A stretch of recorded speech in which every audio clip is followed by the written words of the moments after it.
Tapi bagi-bagi aja nanti ininya waktunya. Tapi tadi Mbak Im bilangnya dia mengizinkan Paula untuk bertemu gitu, gimana tuh Pak?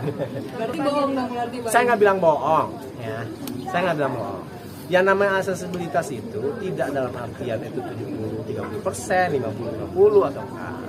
Sebenarnya itu lebih kepada keluasan orang itu untuk Nomor antrian banyak ukurannya gitu kan. dengan nomor perkara Macam-macam lah. 951 PDTG. Silakan masuk ke ruang sidang 4. Itu makanya Oh bukan Mbak ini beda dong dalam artian tidur sama ayah sama tidur sama ibu itu berbeda-beda rasanya. Pelukan hangat seorang ibu itu berbeda dengan pelukan Nomor seorang antrian ayah. C12 dengan nomor perkara 3300 Bang, tapi Mbak Im sendiri bilangnya tidak pernah menghalangi Bang. Silakan Ya, Bang. masuk ke Mbak Im ruang sendiri sidang bilangnya tidak pernah 3. menghalangi, pintu rumahnya selalu terbuka 24 jam. Seperti apa Bang? Nomor antrian 4. Ya itu kan kata dia yang dirasakan sama klien kami kan belum tentu begitu kan. Berarti apa yang dibilang Mbak Im itu tidak sesuai sama yang dijalankan Paula gitu ya Bang? Saya nggak bisa bilang begitu. Loket kasir. Itu yang merasakan itu repanya.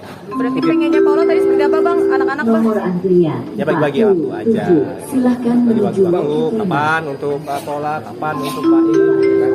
Ini kan sebenarnya Nomor untuk kepentingan antrian anak ya. Kalau kita mau jujur dan 12 lurus dengan berpikir untuk nomor kepentingan perkara anak, gitu kan. 3000, Bagaimana nantinya anak itu merasa bahwa tidak terjadi apa-apa kepada orang tuanya. Silakan masuk ke ruang sidang Nah itu 3. sebenarnya ya yang pengen saya sampaikan berulang-ulang.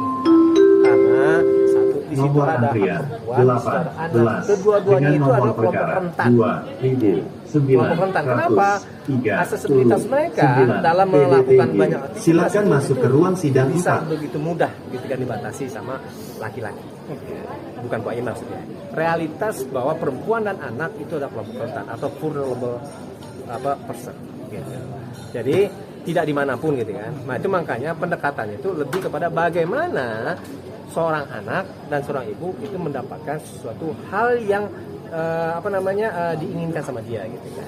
Nah kalau bisa terkait dengan bagaimana pembatasannya gitu kan, yang permintaan dari prinsipal kami itu.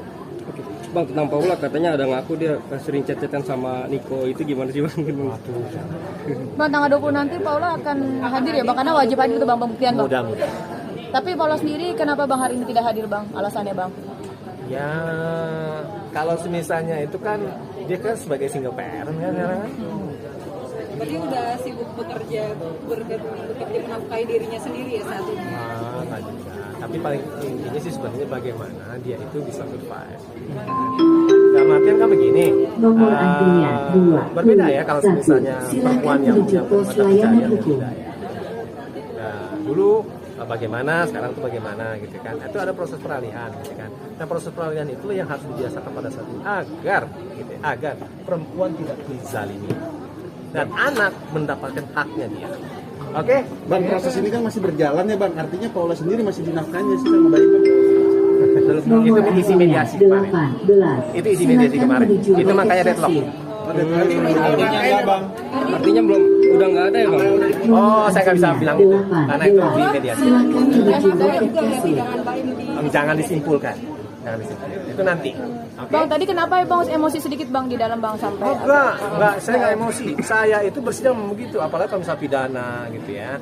Apalagi kalau misalnya masyarakat kelompok rentan gituin gitu kan. Kelompok rentan itu misalnya contohnya gitu ya, baik itu petani atau guru dan macam-macam gitu kan. Kita tuh harus memiliki keberpihakan gitu kan, bahwa orang kelompok rentan itu harus dibela. Jadi itu menurut saya itu masih standar lah ya. Dan kemudian saya pikir itu bukan sesuatu hal yang Nomor luar biasa. antrian Dan tadi saya juga salaman, ketawa-ketawa sama lawyer si Fahmi. Oke, berarti ekor sendiri permintaan dari Paula juga ya Bang ya? Untuk proses Silakan ekor masuk ke sendiri ruang sidang 3. Ya, mencermati dari realitas yang ada. permintaan. Supaya ini jangan mengganggu psikologis dari anak. Oke. Oke? Clear ya? Thank you ya Bang Alfon.